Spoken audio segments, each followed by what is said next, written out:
She was the most dangerous patient in the entire psychiatric hospital. The nurse only thought she wasn't eating enough, but when the nurse recommended a full meal, she got kicked to the floor.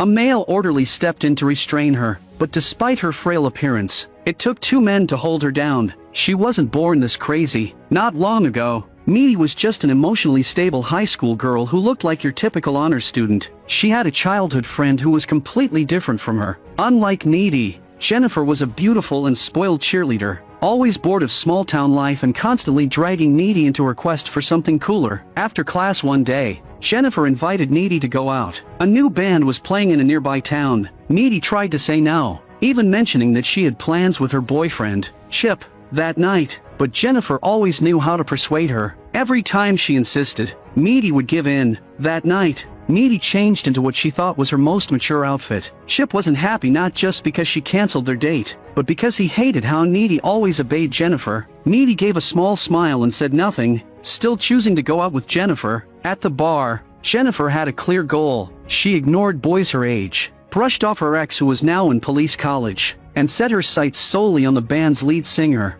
Needy tried to stop her, but Jennifer, as always, did whatever she wanted. The singer didn't mind her advances at all. They hit it off quickly, but when Jennifer stepped away to get drinks, Needy overheard the guys whispering about her. They were talking shamelessly about Jennifer, even speculating about her sex life. Outraged, Needy stormed over and yelled at them, lying that Jennifer was a virgin and telling them to back off. She walked away, unaware that the lead singer was exchanging a loaded glance with his bandmate. Jennifer came back, and Needy warned her not to get involved with those creeps. But Jennifer didn't care. Young and reckless, she figured they just wanted sex and she was perfectly fine with that. When the show started, she eagerly pushed to the front row. Everyone was absorbed by the performance, everyone except Needy, who had seen their true nature. She noticed flames erupt in the corner of the stage, crawling up the pillars and into the rafters until the bar caught fire. The fire spread quickly. People panicked and fled. Jennifer stood there in a daze, only running when Needy dragged her out. Outside, still shaken,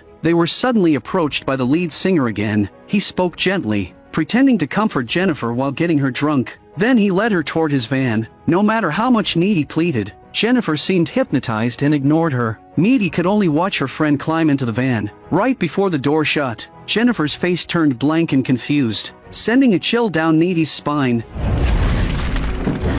Alone, Needy returned home and called Chip to talk about the fire and Jennifer's disappearance. Suddenly, the doorbell rang, startling her. She was home alone. Afraid to hang up, she nervously went to answer the door, but no one was there. Thinking she imagined it, she ended the call. But just before heading upstairs, she heard a noise from the kitchen, summoning her courage. Needy went to check. Jennifer suddenly appeared behind her, covered in blood and looking monstrous. Needy asked what had happened. Jennifer didn't answer. She just gave a creepy smile and went to rummage through the fridge. She devoured the food like an animal. Needy tried to stop her, but she gagged as if something was stuck in her throat, then vomited a large pool of black liquid with something still twitching in it. Jennifer laughed again. Though terrified, Needy reached out to comfort her, but when she touched Jennifer's arm, it was ice cold and lifeless. Needy ran for the phone to call the police, but Jennifer stopped her. Jennifer asked if she was scared. Needy tearfully nodded. Jennifer leaned in, about to bite her, but the moment her lips touched the friendship necklace around Needy's neck, she paused then walked away. The next day, news of the fire spread through the town. Everyone thought Needy was in shock from barely surviving, but Needy remembered a promise they made as kids. Back then, Jennifer had cut her hand, and Needy had sucked the blood to comfort her. Now looking at Jennifer perfectly fine, no signs of last night's horror, Needy began to doubt herself. But the filthy mess in her kitchen and the bloodstains on her hands told her it was all real. Then a teacher came in with terrible news. Several classmates and teachers died in the fire. As everyone mourned, Jennifer couldn't stop laughing. One boy cried uncontrollably. His best friend had died in the fire. After class, he stood alone by the field, overcome with sadness. Suddenly, Jennifer approached him. She comforted him, then placed his hand on her chest. Moments later, she led him into the woods. They made out for a while, but soon, he looked up and was horrified. Animals had surrounded them without warning. As he panicked, Jennifer just smiled. His screams echoed through the forest. When he was found, he'd been ripped open. His mother collapsed in grief. His father swore vengeance. Meanwhile, the real killer, reborn from blood and flesh, emerged from the lake looking more radiant than ever. By the time she reached the shore, all the evidence had been washed away. There was nothing left to find. That night, Jennifer called Needy to gleefully share her excitement. When she heard Needy still mourning the fire, she coldly dismissed it as no big deal, while Jennifer lived in her own world. Chip called Needy. Unbeknownst to her, Jennifer was already up to something strange. This small town was once peaceful, but now, with death after death, everyone wore heavy expressions, except Jennifer, who, freshly replenished, looked stunning, but the energy didn't last long. Within a month, Jennifer visibly started to fade. Sensing her power waning, she set her sights on a new target. That's when Needy's friend Colin showed up. Shy and awkward, he tried talking to Jennifer. She didn't seem interested and later mocked him. Needy defended Colin, saying he was a good guy. Suddenly intrigued, Jennifer called him back and arranged to meet up that night. Her sudden change made Needy suspicious. That night, Colin went to the address Jennifer gave. The place was sealed up and looked like a haunted house. He wandered inside and found a candlelit room. Before he could question it, Jennifer appeared. She avoided his questions and started making out with him. Just as Colin lost himself, he was startled and backed away, getting cut in the process. The sight of blood excited Jennifer even more. Her seductive silhouette was a prelude to death, and the demon within her began its feast. At the same time, while on a date, Needy suddenly had a strange vision. She saw blood dripping from the ceiling. The boy who died before appeared, bloodied, with Jennifer crouched on his shoulder, smiling eerily, terrified. Needy cut the date short and drove home in a panic.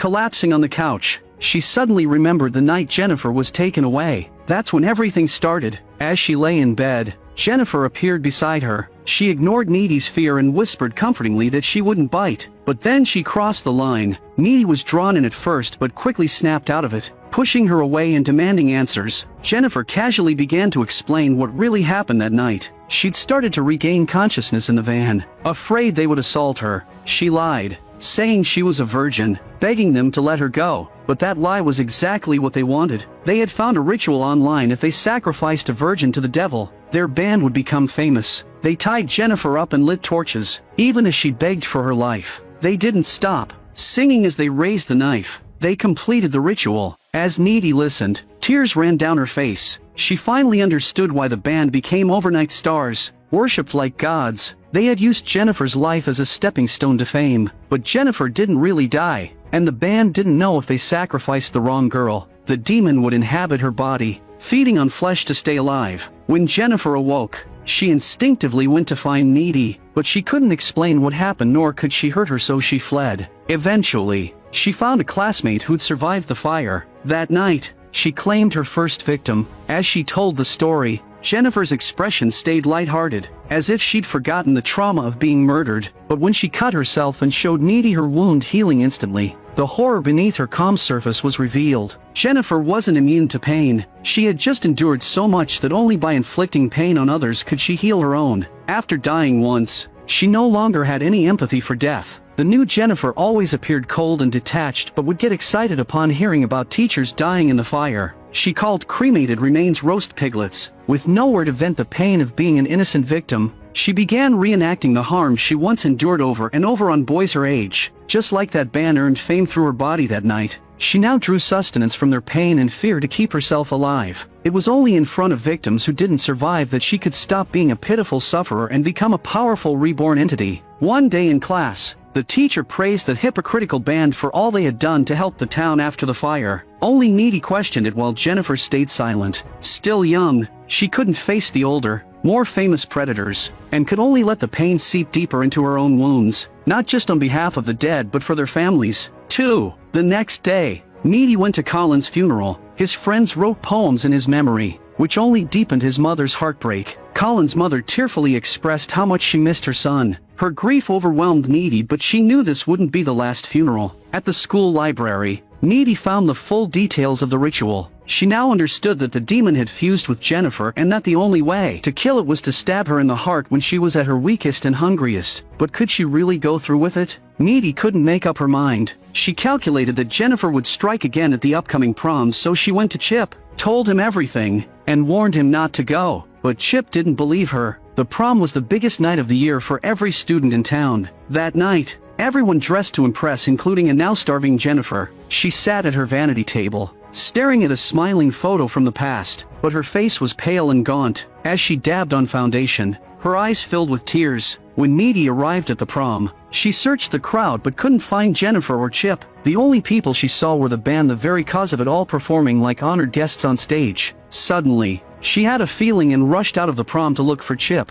At his house, she learned he had left 20 minutes ago. Panic gripped her. She asked which way he went and chased after him. She was right. Jennifer had lured him to an abandoned pool with lies that Needy had cheated on him. Just like before, Jennifer tried to seduce him, hoping to confuse him, then attack. But Chip resisted. When Needy heard the cries, she climbed into the abandoned pool just in time to see Jennifer on top of him. Summoning her courage, Needy leapt into the pool, shoved Jennifer away, and took the pepper spray from Chip's hand, blasting Jennifer with it. Once again, Jennifer vomited black water just like the night she died. Floating up into the air, she looked down and asked Needy why she was interfering. Needy shouted back, demanding to know why she was attacking Chip.